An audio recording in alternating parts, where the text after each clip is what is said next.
Tokia berkata dengan marah, aku ingin makan nasi goreng dari Semawis dan susu kedelai dari Johar. Belikanlah untukku. Reka, baiklah, tidak ada masalah. Setelah mengatakan ini, dia pun keluar dari kamar pasien seperti sedang melarikan diri. Melihat bayangan punggungnya yang meninggalkan tempat dengan terburu-buru itu, pipi Tokia menjadi sedikit merah, sudut bibirnya menampilkan sebuah senyum bahagia. Orang ini baru saja tersipu kemerahan. Pasti dia masih perjaka. Dan pada saat ini, suster yang membantu Tokia menggantikan baju kemarin berjalan masuk. Nona Mashita, Anda sudah tersadar. Perawat itu menyapa sambil tersenyum, apakah merasa sudah baikan? Tokia menganggukkan kepalanya, ya, aku sudah baik-baik saja. Perawat itu pun mulai membersihkan tempat tidur, sambil bergosip kepadanya, Nona Mashita, Anda dan pacar Anda pasti belum melakukannya kan? Aku yakin dia masih perjaka. Kenapa? Tokia langsung tersipu malu ketika membicarakan masalah pribadi seperti ini.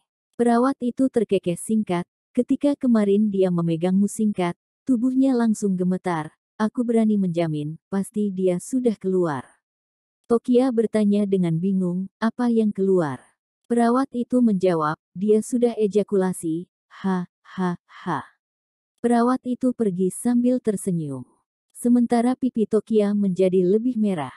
Dia menundukkan kepala untuk merenung, bertanya dalam hati bagaimana jika mencari kesempatan dan memberi orang itu sebuah hadiah. Reka berlari ke Semawis untuk membeli nasi goreng, kemudian pergi ke Johar untuk membeli susu kedelai. Sebenarnya di Semawis sana juga banyak pedagang yang menjual susu kedelai, namun Tokia bersikeras dia harus pergi membelinya ke Johar. Sepertinya dia menggunakan kesempatan ini untuk membalasku. Setelah sampai ke Johar, ketika sedang mencari toko yang menjual susu kedelai, tiba-tiba ada orang yang memanggil namaku di samping, Reka. Tuan Valkyrie, bagaimana Anda ada di sini? Reka mengalihkan pandangan dan melihat, menemukan ternyata dia adalah teman sekelasnya, Elisa. Saat ini Elisa adalah bawahan Reka, membantunya mengelola Hotel Gumaya yang berada di bawah grup Tomota.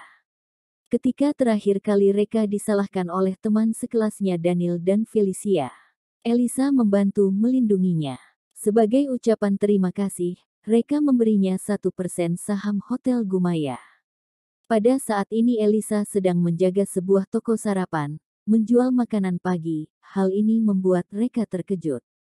1% saham Hotel Gumaya yang ada di tangannya itu bernilai puluhan miliar, bagaimana dia masih menjual sarapan di sini?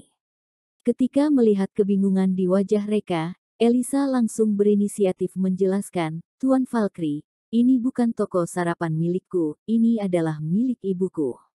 Baru saja ibuku pergi karena ada urusan, aku membantunya untuk menjaga toko sejenak. Jangan khawatir, dia akan segera kembali, tidak akan membuatku terlambat pergi bekerja ke hotel. Reka menganggukkan kepala, ibumu. Bukankah dia guru bahasa kita, Ibu Guru Anet? Dia sudah menjadi seorang guru, bagaimana bisa menjual sarapan di sini? Ekspresi wajah Elisa menjadi sedikit gelap, ya. Ibuku menyinggung kepala sekolah, dijebak pimpinan untuk menerima hadiah dari orang tua murid dan kemudian dipecat. Untuk menambah penghasilan keluarga, dia hanya bisa pergi menjual sarapan di sini. Reka pun berkata dengan serius, Elisa, apakah kamu membutuhkanku untuk menghubungi sekolah, memberikan pembelaan untuk ibumu? Elisa tersenyum dan menolaknya, terima kasih atas kebaikan Tuan Valkyrie. Aku menerima kebaikan hatimu ini, namun tidak perlu membelanya. Dia tahu kemampuan Reka terutama berpusat pada pusat perbelanjaan, namun dalam sistem pendidikan ini dia tidak memiliki banyak kenalan. Dia tidak ingin menyusahkan Reka. Reka tidak memasukkan perkataan itu ke dalam hati dan berkata, ya, jika kamu membutuhkannya di kemudian hari, kamu hanya perlu memberitahuku. Oh ya, aku sedang mencarimu. Beberapa saat terakhir aku baru mengambil alih restoran Sunrise.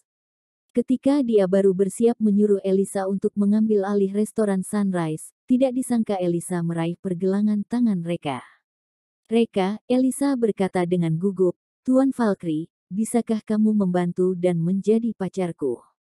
Reka, wanita saat ini benar-benar sangat lugas. Pada siang bolong di tepi jalan seperti ini bisa memintanya untuk menjadi pacar. Pepatah lama mengatakan bahwa seorang pria di luar harus bisa menjaga dirinya sendiri. Reka langsung menolaknya, Elisa, kamu tahu aku sudah memiliki istri. Elisa langsung berkata, Tuan Valkyrie, Anda salah paham apa yang aku katakan. Aku hanya ingin memintamu berpura-pura menjadi pacarku, hanya sebentar saja. Apakah Anda melihat dua orang yang sedang berjalan ke sini? Satu orang itu adalah ibuku, sementara satu orang yang lain, orang gemuk yang lebih muda adalah orang yang ingin dijodohkan denganku. Aku tidak suka si gendut Toms itu, namun ibu memaksaku untuk menikahinya. Jika hari ini Anda tidak membantuku, ibu pasti akan memaksaku bertunangan dengan si gendut Toms itu. Dibanding menikah dengan orang gemuk itu, lebih baik aku coati. Reka melihat ke arah yang ditunjuk Elisa. Ibu Elisa, Annette dan seorang dengan perut gemuk sedang berjalan ke sini. Pria dengan perut gemuk seperti orang yang meminum terlalu banyak bir, tidak tahu apa yang dibicarakan dengan Annette namun membuat Annette tersenyum lebar. Di bawah permintaan terus-menerus oleh Elisa, Reka hanya bisa menyanggupinya dengan enggan, baiklah, oke, aku akan membantumu. Terima kasih Tuan Valkyrie. Elisa berkata dengan gembira. Annette dan si gendut Toms berjalan mendekat, ketika melihat Elisa memeluk lengan seorang pria asing, langsung membuat mereka terlihat tidak senang. Annette menarik tangan Elisa, Elisa, siapa pria ini? Apa yang kamu lakukan dengan memeluk lengan seorang pria di pinggir jalan seperti ini? Elisa menjawab, Bu, ini adalah pacarku. Pacar. Ekspresi wajah si gendut Toms langsung menjadi lebih dingin, menatap Reka dari atas ke bawah. Pandangan matanya itu seakan ingin menerkamnya. Annette juga menatap Reka dengan ekspresi wajah curiga. Hanya saja ketika dia melihatnya singkat, Annette pun berkata dengan terkejut, Hei, bukankah kamu adalah Reka, orang yang dipaksa masuk rehabilitasi? Apakah kamu sudah dibebaskan? Tahanan rehabilitasi. Si gendut Toms membelalakkan mata, memandang Reka dengan pandangan tidak percaya. Apakah dalam benak Elisa, kedudukanku masih tidak lebih baik jika dibandingkan dengan seorang tahanan rehabilitasi, benar-benar menjijikkan. Annette juga khawatir pria gemuk ini akan salah paham, dia pun langsung menjelaskan dan berkata, ya, dia adalah mantan muridku, namanya Reka. Setelah lulus dia ditangkap dan masuk penjara, bukankah itu dinamakan tahanan rehabilitasi? Gibran, jangan khawatir, aku tidak akan pernah menyetujui hubungan putriku dengan seorang mantan tahanan sepertinya.